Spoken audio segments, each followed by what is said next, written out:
Hello guys, आज हम बात करने वाले हैं प्रोजेक्ट एग्ज़ाम के बारे में। लास्ट आपका जब परीक्षा आ जाता है उस समय हमें हमारे प्रोजेक्ट में भी परीक्षा दिलाना पड़ता है। तो जब हम लास्ट में परीक्षा दिलाएंगे, हमारा जो प्रोजेक्ट असाइनमेंट जो बना हुआ है तो उस पर हम क्या लिखेंगे और क्या नहीं लिखेंगे, ये हम यहाँ पर आज बताने वाले हैं।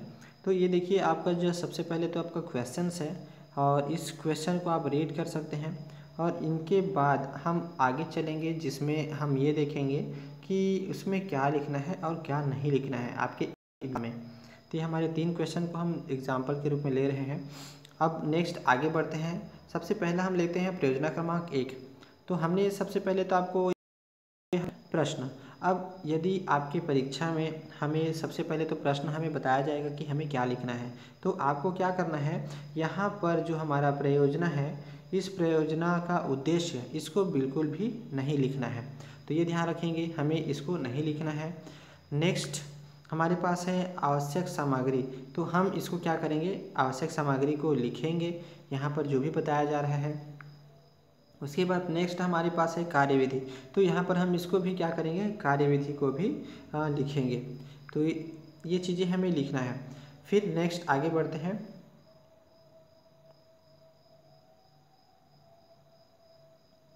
अब आते हैं ग्राफ। तो जनरली हमें अपने सॉल्यूशन में ग्राफ बनाना है। तो ध्यान रखिएगा, कार्यविधि में अपना ग्राफ को भी क्या करना है, कंप्लीट करने हैं। इसके बाद नेक्स्ट पॉइंट हमारा आएगा, आगे चलते हैं। दूसरा हमारा जो पूछा गया है पूरा कार्यविधि में ही शामिल है ये। तो इस पूरे प्रश्न को आपको कार्यविधि में लिखना है।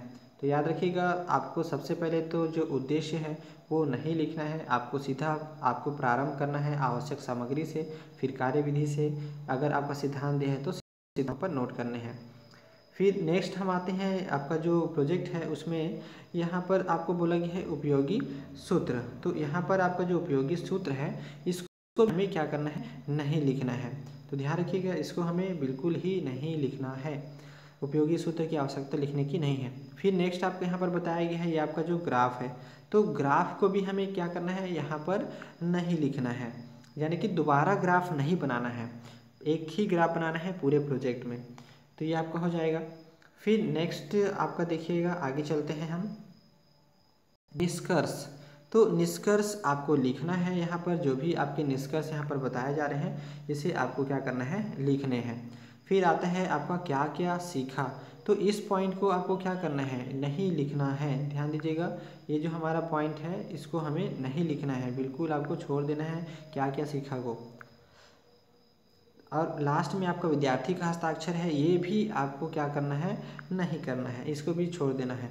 ठीक है, यहाँ तक कंप्लीट होता है। फिर अगर हम दूसरे आपका प्रोजेक्ट देखें, नेक्स्ट प्रोजेक्ट में चलते हैं, प्रयोजना क्रमांक 2।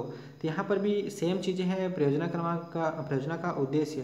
तो यहाँ पर जो उद्देश्य है इसको हमें नहीं लिखना है, ये आपका प्रश्न है। इस प्रश्न में हमें यहाँ पर नहीं लिखना है, उद्देश्य बिल्कुल भूल जाइए। अब नेक्स्ट हमारे पास आता है उद्देश्य के बाद आवश्यक सामग्री। तो हमें यहाँ पर आवश्यक सामग्री को लिखना है, याद रखिएगा आवश्यक सामग्री नोट करने हैं। फिर कार्यविधि भी आपको नोट करने हैं। फिर आगे चलते हैं।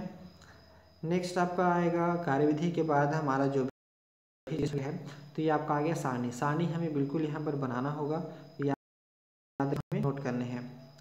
फिर सारणी के अनुसार हमें क्या करना है, इसको हमें दोबारा लिखने की ज़रूरत नहीं है, इसलिए उपयोगी सूत्र को छोड़ना है। फिर सारणी के अनुसार हमें क्या करना है, अब तो सारणी के साथ हमें ग्राफ बनाने हैं। और ग्राफ बनाने के बाद हमारे पास जो भी क्वेश्चन को पूरा हमें क्या करना है, नोट करना है। यानी कि इन सभी क्वेश्चन को हमें जितना भी है उस सबको नोट करना है।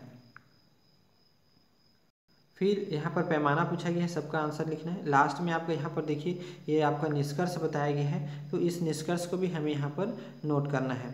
इसी के साथ साथ हमने यहाँ पर देख रहे हैं कि क्या दिया गया है, क्या क्या सीखा। तो याद रखिएगा, इसको हमें क्या करना है, नहीं लिखना है, छोड़ देना है। इसी के साथ साथ हमें यहाँ पर भी विद्यार्थी के हस्ताक्षर को भी छोड़ देना है। फिर नेक्स्ट आपका प्रोजेक्ट है प्रयोग क्रमांक 3 है। इसमें भी आपका प्रयोजना के उद्देश्य को छोड़ देना है, आवश्यक सामग्री से स्टार्ट करना है, फिर कार्यविधि लिखना है, फिर सिद्ध करना है, ये बनाना है, रचना लिखने हैं। इसके बाद फिर आपका जो चीज़ें उपयोगी सूत्र है, उपयोगी सूत्र की आवश्यकता बिल्कुल नहीं है। और चित्र दोबारा बनाने की आवश्यकता नहीं है। निष्कर्ष आपको लिखना होगा और क्या क्या सीखा ये आपको लिखने की आवश्यकता नहीं है। साथ ही विद्यार्थी का हस्ताक्षर भी नहीं करना है। तो ये सारी चीज़ें आपको क्या करने हैं, कंप्लीट करने हैं। तो यहाँ तक आप इसको कंप्लीट करें और चैनल को लाइक शेयर सब्सक्राइब जरूर करें। धन्यवाद।